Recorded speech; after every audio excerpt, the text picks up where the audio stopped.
Magandang araw mga mi!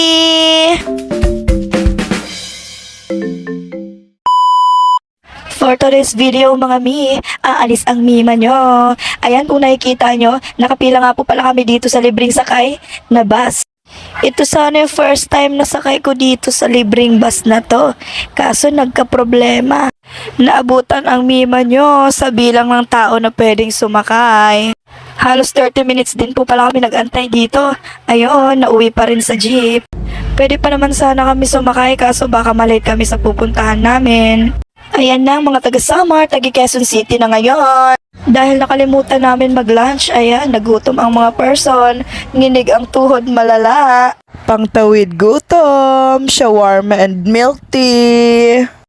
Oops, wait lang, magpa-picture muna kami. Oh, pak, peace yo. Hanggang dito lang ulit mga mi. Bye!